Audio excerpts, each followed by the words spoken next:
অধিকাংশ পুরুষেরা জাহান্নামে যাবে শুধুমাত্র একটি ভুলের কারণে, অথচ এই পুরুষের আমলনামায় পাহাড় পাহাড় পরিমাণ সওয়াব আছে।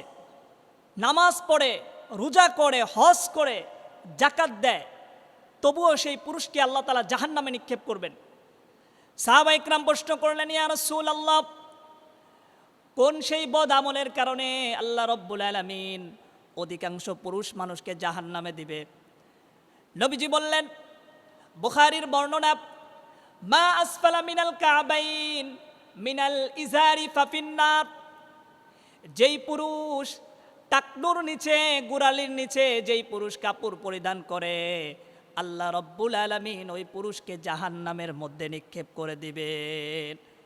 গোড়ালির নিচে কাপড় পরিধান করা বর্তমান সমাজে এটা কম না বেশি? বর্তমান ইয়াং জেনারেশন তারা এটা ফ্যাশন করে নিয়েছে।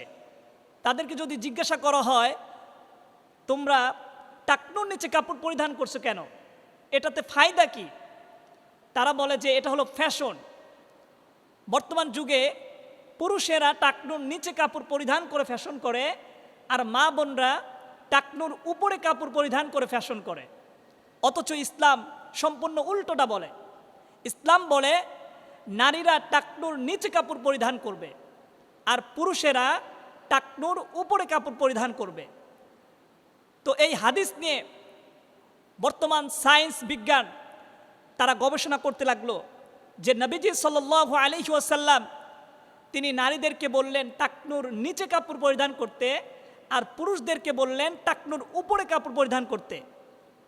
কেন তিনি এটা বলছেন, এর কারণ কি? বর্তমান সায়েন্স বিজ্ঞান তারা গবেষণা করে তারা এমন একটি তথ্য দিয়েছে যে তথ্য শুনলে আপনি অবাক হয়ে যাবেন।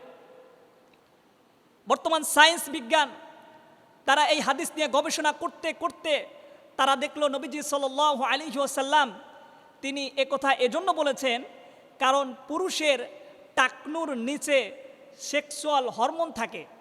সুতরাং কোনো পুরুষ যদি টাকনুর নিচে কাপড় পরিধান করে, অথবা তার কাপড় যদি সেই টাকনুর নিচে ঘেঁষ খায়, যেভাবেই হোক টাকনু যদি ঢাকা থাকে, তাহলে ওই পুরুষের সেক্সুয়াল যে একটা হরমোন আছে এটা দিন দিন কমতে থাকে।